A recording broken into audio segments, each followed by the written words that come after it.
فرش التراب يضمني. میرے ایمانی بھائیوں، جن کو یہ مرتبہ ملے، یہ مقام مل جائیں، اپنے مالک کی توحید سمجھ میں آ جائیں اور اس کے محبوب رحمت عالم صلی اللہ علیہ وسلم کی محبت نصیب ہو جائے، ان کا طریقہ نصیب ہو جائے، پروردگار فرماتا ہے ان کا مرتبہ بھی بلند ہے، ان کا مقام بھی بلند ہے، اس کا نتیجہ بھی بلند ہے. لیکن پھر ایسے لوگوں کا جو نتیجہ جنت ہے وہ ایسے نہیں ملتی ہے. اس کے لیے میں آزمائشوں کی بھٹی میں ڈالتا ہوں، اس لیے آزماتا ہوں تاکہ سب سے کٹ کر کے دکھائے. وہ کہے سب کٹ گئے لیکن سب خوشیوں کو میں نے قربان کر دیا، سب خوشیوں کو آگ لگا دوں، سب خوشیوں کو آگ لگا دوں. غم سے تیرے دل شاد رہے.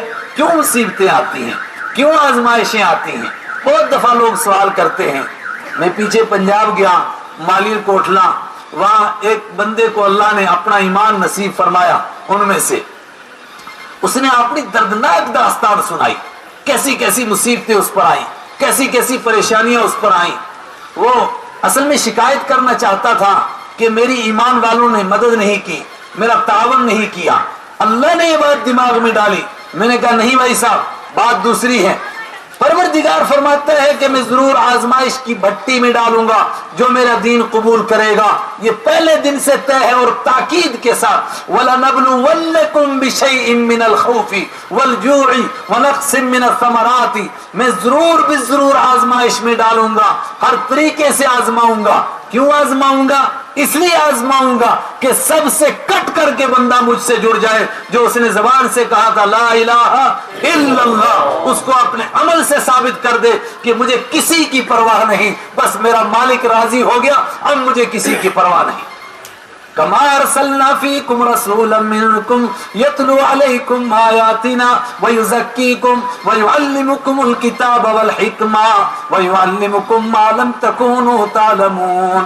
فرمایا وہ انعام کرتا ہے، وہ نعمتوں سے نوازتا ہے. کس طرح نوازتا ہے؟ پیچھے سے مضمون چلا رہا ہے. اس نے تمہیں بہترین کتاب عطا فرمائی، اس نے تمہیں بہترین قبلہ عطا فرمایا. یہ کیسے عطا فرمایا؟ فرمایا جس طرح اس نے تم کو اپنے بہترین رسول عطا فرمائے، رسولوں کے سردار عطا فرمائے اور خلاصہ کائنات عطا فرمائے. کما ارسلنا فیکم رسولا منکم یتلو علیکم آیاتنا ویزکیکم ویعلمکم الکتاب والحکمہ.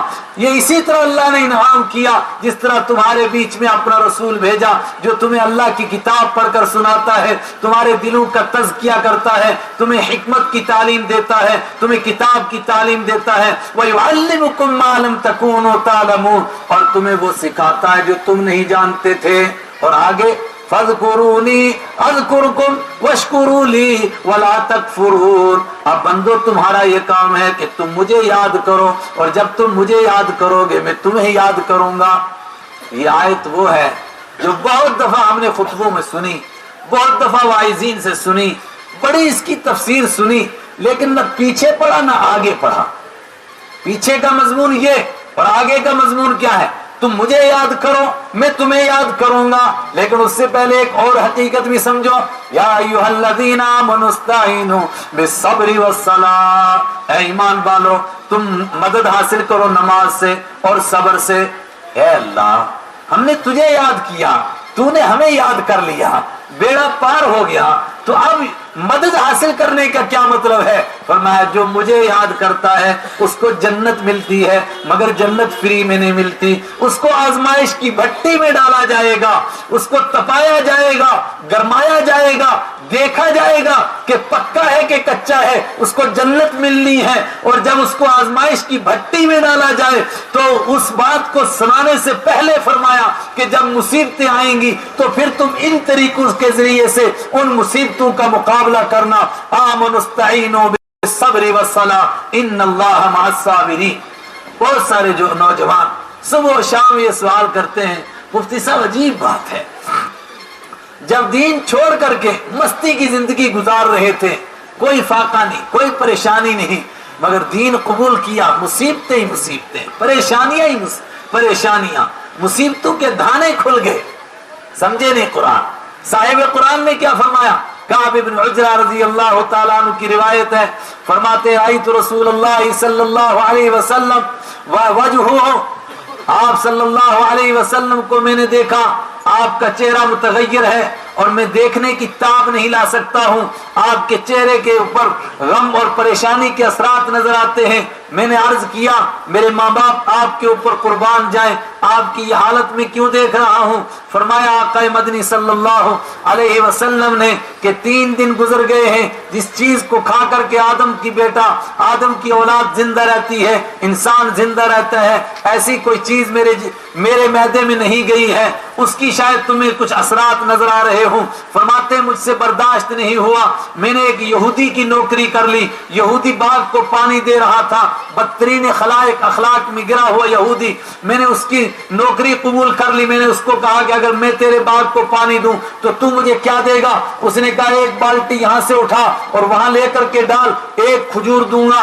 میں رات بھر پانی کھینچتا رہا اور اسے ایک ایک کھجور لیتا رہا، یہاں تک کہ جب میرا دامن بھر گیا تو میں رحمت عالم صلی اللہ علیہ وسلم کے پاس لے کر کے گیا اور میں نے آپ کے سامنے رکھ دی کھجوریں۔ آپ نے غور سے مجھے دیکھا اور آپ نے فرمایا ماذا يتحمل عليك ماذا يتحملك على هذا، تجھے اس بات کے اوپر کس نے ابھارا ہے کعب بن عجرہ، کس چیز نے تجھے مجبور کیا؟ جواب دیا حبک یا رسول اللہ وحب اللہ، صرف اللہ کی محبت نے اور آپ کی محبت نے۔ آپ نے 3 مرتبہ دہرایا، فرمایا غور کر کے جواب دو کس بات نے ابھارا؟ 3 مرتبہ جواب دیا آپ کی محبت نے۔ فرمایا اگر مجھ سے محبت ہے تو سنو، جس کو مجھ سے محبت ہوگی اس کو اس کے لیے تیار رہنا چاہیے کہ مصیبتیں اس کی طرف اس طرح آئیں جس طرح پہاڑ کے اوپر سے پانی گڑ گڑ گڑ گڑ کرتا ہوا نیچے اترتا ہے، اس طرح اس کی طرف مصیبتیں آئیں گی۔ پہلے ہی دن قرآن کہہ چکا وَلَنَبْلُوَنَّكُمْ بِشَيْءٍ مِّنَ الْخَوْفِ وَالْجُوعِ وَنَقْصٍ مِّنَ الْأَمْوَالِ مال کے نقصان کے ذریعے سے، پھلوں کے نقصان کے ذریعے سے اور کبھی جان کے نقصان کے ذریعے سے تمہیں آزمائیں گے، اور یہ آزمائش کتنی بڑھے گی، اتنی آگے جائے گی، اتنی آگے جائے گی کہ کبھی کبھی تمہاری جان بھی اس راہ میں جا سکتی ہے، لیکن اگر چلی گئی تو گھبرانا نہیں، اس لیے کہ وہ گئی نہیں، وہ اصل میں آئی۔ وَلَا تَقُولُوا لِمَنْ يُقْتَلُ فِي سَبِيلِ اللَّهِ أَمْوَاتٌ بَلْ أَحْيَاءٌ وَلَكِنْ لَا تَشْعُرُونَ۔ ایک مضمون شروع کیا قرآن کریم نے، سورہ بقرہ میں بیان فرمایا، پھر سورہ آل عمران میں بیان فرمایا اور اس مضمون کو مکمل فرمایا سورہ توبہ کے اندر۔ مضمون کیا ہے؟ جگہ جگہ ایک بات کو دہرایا، ام حسبتم من تدخلوا الجنہ ولما یاتکم مثل الذین خلوا من قبلکم مستهم الباساء والضراء وزلزلوا حتى يقول الرسول والذین آمنوا معه متى نصر اللہ۔ اے ایمان والو، کیا تم سمجھتے ہو کہ تم ایمان والے بن گئے اور تمہیں چھٹی مل گئی ہے، تم جنت کے حقدار بن گئے، جنت کے ٹھیکیدار بن گئے؟ ولما یاتکم، حالانکہ ابھی تمہارے اوپر وہ حالات نہیں آئے جو تم سے پہلے لوگوں کے اوپر آئے تھے۔ مستهم الباساء، مصیبتوں نے ان کو جکڑا تھا، والضراء، پریشانیوں نے ان کو گھیرا تھا، وزلزلوا، اور ان کو جھٹکے لگے تھے، حتی یقول الرسول، یہاں تک کہ رسولوں نے کہا، والذین آمنوا معه، اور جو ان کے ساتھ ایمان لائے تھے انہوں نے کہا متی نصر اللہ، اے اللہ تیری مدد کب آئے گی؟ جواب ملا الا ان نصر اللہ قریب، سنو میری مدد قریب ہی ہے۔ صحابہ نے اس کے کئی شان نزول بیان کیے، کچھ مدینہ والے شان نزول، ایک مکہ کا شان نزول بیان کیا کہ آقا مدنی خانہ کعبہ کے ساتھ ٹیک لگائے ہوئے، اپنی چادر مبارک رکھے ہوئے تشریف فرما ہے۔ اس وقت میں ایک صحابی حاضر ہوئے، عرض کیا اللہ کے حبیب اللہ سے مانگ لیجئے کہ اب اس کی مدد آ جائے، اس لیے کہ بس ہو گئی، بلال کی کمر چھل گئی ہے، اب ہماری انتہا ہو گئی۔ آپ اٹھ کر کے بیٹھ گئے، آپ نے فرمایا کہ تم نے اللہ کا نام لیا ہے، اس کی توحید کا آوازہ بلند کیا ہے، اس کی محبت کا دعویٰ کیا ہے، تم سے پہلے جو اس سے محبت کا دعویٰ کرتا تھا اس کو آزمایا جاتا تھا، اس کا گوشت کنگو سے اتارا جاتا تھا، نوچا جاتا تھا، دیکھا جاتا تھا کہ کتنا مضبوط ہے، اور اس کے باوجود وَكَأَيٍّ مِّن نَبِيٍّ قَاتَلَ مَعَهُ رِبِّيُّونَ كَثِيرٌ فَمَا وَهَنُوا لِمَا أَصَابَهُمْ فِي سَبِيلِ اللَّهِ وَمَا ضَعُفُوا وَمَا اسْتَكَانُوا وَاللَّهُ يُحِبُّ الصَّابِرِينَ۔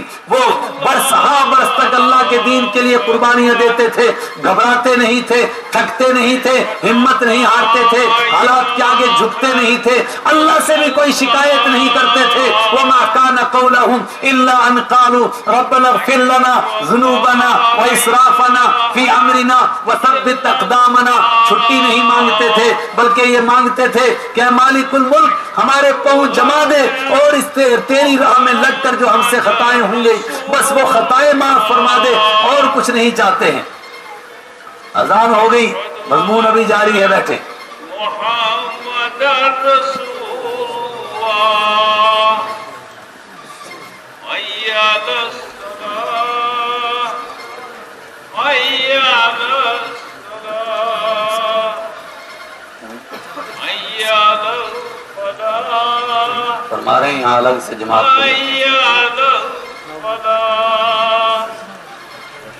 اللہ اکبر اللہ اکبر لا الہ الا اللہ.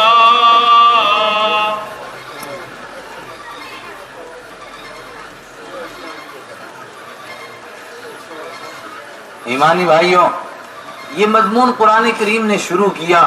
اللہ مجھے اور آپ کو قرآن پڑھنے کی توفیق عطا فرمائے، قرآن کا ذوق عطا فرمائے. پھر اس بات کو دوبارہ دہرایا سورہ آل عمران میں، ام حسبتم من تدخلوا الجنہ ولما يعلم اللہ الذین جاہدوا منکم. ابھی تم نے سمجھا کہ تم جنت کے ٹھیکیدار بن گئے، ابھی تو تمہارا پورا امتحان نہیں ہوا. پھر اس مضمون کو دہرایا سورہ توبہ کے اندر، ام حسبتم من تدخلوا الجنہ ولما يعلم اللہ الذین جاہدوا منکم ولم يتخذوا من دون اللہ ولا رسول ولا المؤمنین ولیجا. کیا تم نے سمجھا کہ تم جنت کے ٹھیکیدار بن گئے؟ ابھی تو پروردگار نے ظاہر نہیں کیا ان لوگوں کو جو اس کے دین کے لیے قربانیاں دیتے ہیں، پھر اس کے سوا کسی کو حاجت روا و مشکل کشا نہیں مانتے ہیں، کسی کو جگری دوست نہیں بناتے ہیں، کسی سے لو نہیں لگاتے ہیں. پھر اس مضمون کا نچوڑ بیان کیا آخر صورت میں. بخاری شریف کی روایت ہے، آخر صورت نزلت فی القرآن، وہ آخری صورت جو قرآن کریم میں مکمل نازل ہوئی وہ سورہ برات ہے. سورہ برات میں بیان فرمایا کہ اصل بات یہ ہے کہ جب کوئی ایمان قبول کرتا ہے، ان اللہ اشتری من المؤمنین انفسهم واموالهم بان لهم الجنہ، جو ایمان قبول کرتا ہے وہ اللہ کے ساتھ جان اور مال کا سودا کر دیتا ہے، سب کچھ دے دیتا ہے اور اس کے عوض میں صرف جنت مانگتا ہے. اس لیے آزمائشیں آتی ہیں، اس لیے ان کو آزمایا جاتا ہے.